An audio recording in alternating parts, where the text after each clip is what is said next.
আসসালামু আলাইকুম, সবাইকে কেমন আছো আপুরা? চলে এলাম আরেকটি নতুন ভিডিও নিয়ে। আমি আমার মেকআপ ব্রাশগুলি কিভাবে ক্লিন করি আজকে সেটা তোমাদের সাথে শেয়ার করব। আমি এই ব্রাশ ক্লিনারটা নিয়েছি ব্রাশ ক্লিন করার জন্য। এখানে আমি একটা বাটিতে পানি নিয়েছি আর মিনি প্যাকেটের শ্যাম্পু নিয়েছি। শ্যাম্পুটা বাটিতে নিয়ে নিলাম।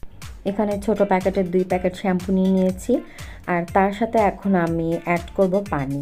তো পানিটা স্প্রে করে নিচ্ছি। এখন এটাকে মিক্স করে নেব। অল্প করে এখানে আমি পানি মিক্স করে নিলাম। এখন মেকআপ ব্রাশের সাথে একটু করে শ্যাম্পু নিয়ে নিচ্ছি আর এভাবে করে সব ব্রাশগুলো ক্লিন করে নিব। প্রত্যেকটা ব্রাশে আমি ঠিক এইভাবে করে ক্লিন করে নিব। দেখতে পাচ্ছ তো অনেক বেশি মেকআপ দেওয়া ছিল ব্রাশগুলিতে, যার কারণে এত মেকআপ বের হচ্ছে। অনেক দিন ধরে ভাবছি ব্রাশগুলো ক্লিন করব, বাট টাইম পাচ্ছিলাম না। অনেক বেশি মেকআপ ছিল ব্রাশগুলিতে, তাই একটু সময় লেগেছিল ক্লিন করতে। প্রত্যেকটা ব্রাশে আমি ঠিক এইভাবে করে ক্লিন করে নিব। ছোট বড় বা চিকন সাইজের মোটা সাইজের সবগুলো সেম প্রসেসে আমি ক্লিন করে নিব। ভিডিওটি যদি তোমাদের কাছে ভালো লেগে থাকে তাহলে অবশ্যই একটি লাইক করে দিও আপুরা, আর আমার এই ছোট চ্যানেলটিকে সাবস্ক্রাইব করে পাশে থেকো আপুরা। দেখতে পাচ্ছ অনেক বেশি মেকআপ বের হচ্ছে ব্রাশ থেকে। আসলে অনেক দিন ধরে ক্লিন করা হচ্ছিল না, যার কারণে এত মেকআপ বের হচ্ছে ব্রাশ থেকে। তো আমি সেম প্রসেসেই সবগুলো ব্রাশ ক্লিন করে নিব।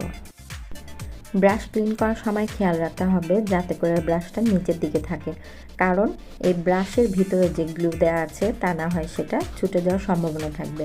অনেকে আছে একবারে ব্রাশগুলো ভিজিয়ে রাখে, আসলে সেটা ঠিক না। ব্রাশের গ্লুতে পানি বেশি লাগার কারণে খুলে যায়, তাহলে সেটা বাদ হয়ে গেল, তাই সাবধানে করতে হবে। এভাবে করে আমি প্রত্যেকটা ব্রাশ ক্লিন করে নিয়েছি। এখন দেখতে পাচ্ছ যে আমি একটি বোলের মধ্যে পানি নিয়েছি এবং সেটাতে আমি ব্রাশটা আস্তে আস্তে করে ধুয়ে নিচ্ছি।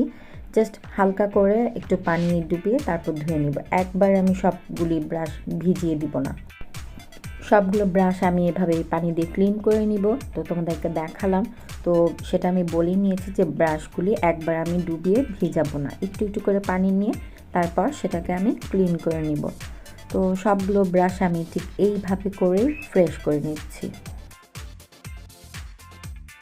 এখন একটি টিস্যু নিয়ে ব্রাশগুলিকে আস্তে আস্তে করে চাপ দিয়ে পানিগুলো মুছে নিব। সবগুলো ব্রাশ সেমভাবেই মুছে নিব।